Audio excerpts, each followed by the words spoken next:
Hi అందరికీ. ఉసిరికాయ నిలవ పచ్చడి పెట్టేస్తే ఉసిరికాయలు వదిలేసి గుజ్జు మాత్రమే తింటున్నారా? ఇలా గనక ఒకసారి ఉసిరికాయ ముక్కలతో పచ్చడి పెట్టేసుకున్నారంటే దీన్ని మనం 2 నెలల పాటు నిల్వ ఉంచుకోవచ్చండి. ముక్క కూడా చాలా సాఫ్ట్‌గా, జ్యూసీగా ఉండడం వలన అన్నంలో కలుపుకొని తినేస్తారు. టేస్ట్ అయితే చాలా బావుంటుంది. హెల్త్‌కి కూడా చాలా మంచిది కదా! దీనికోసం అర కేజీ దాకా ఉసిరికాయలని తీసుకోండి. వీటిని 1, 2 సార్లు శుభ్రంగా గట్టిగా ప్రెస్ చేస్తూ ఉసిరికాయలని కడిగేసుకోవాలండి.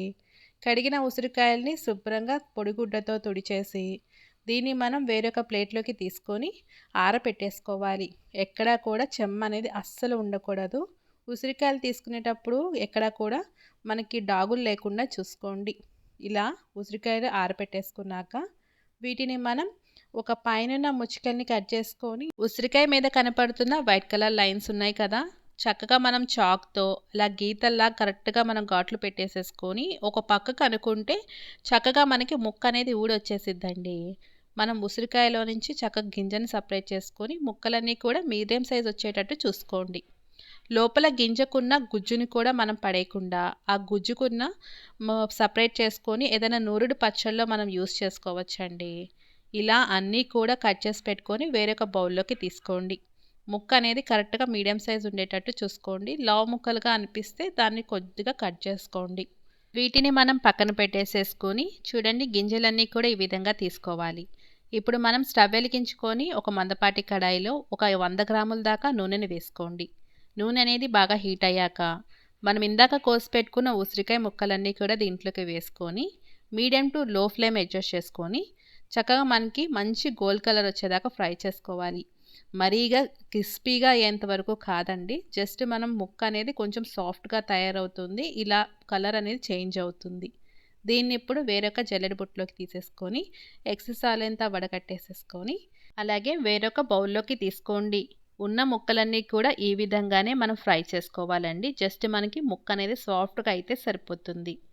ఇలా మిక్సింగ్ బౌల్‌లో తీసుకున్నాక దీన్ని మనం పక్కన పెట్టేసేసుకొని వేరొక బాండీలో ఒక టేబుల్ స్పూన్ జీలకర్ర, ఒక టేబుల్ స్పూన్ ఆవాలు, హాఫ్ టేబుల్ స్పూన్ దాకా మెంతులు వేసుకొని దోరగా ఫ్రై చేసుకోండి.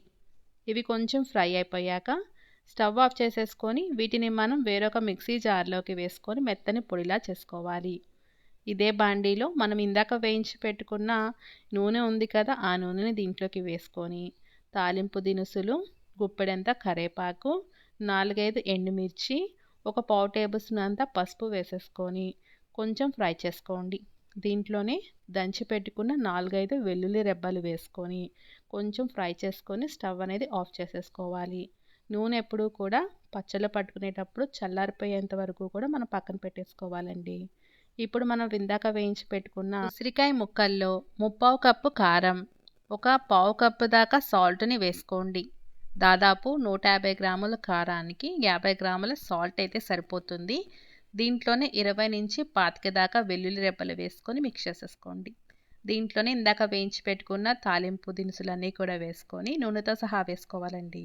దీన్నంతా మిక్స్ చేసేసుకున్నాక ఇందాక మనం మిక్సీ పట్టుకున్న జీలకర్ర, మెంతి పొడి కూడా దీంట్లోకి వేసేసుకొని ఆ పొడంతా కూడా బాగా కలిసిపోయేంత వరకు మిక్స్ చేసుకోవాలి.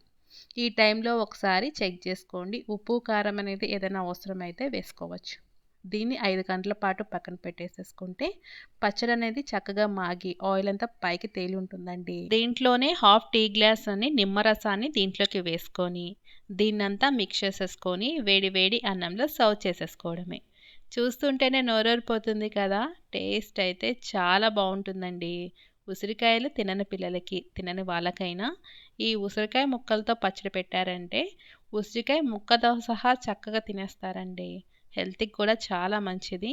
ఈ వీడియో చూసి మీరు కూడా సింపుల్‌గా ట్రై చేసి ఎలా వచ్చిందనేది కామెంట్ రూపాన తెలియచేయండి. మరెన్నో టేస్టీ అండ్ క్విక్ రెసిపీస్ కోసం నా ఛానల్‌ని చూస్తూ ఉండండి. నచ్చితే గనక ఒక లైక్ చేసి, సబ్స్క్రైబ్ చేసి, షేర్ చేయండి. And thank you for watching.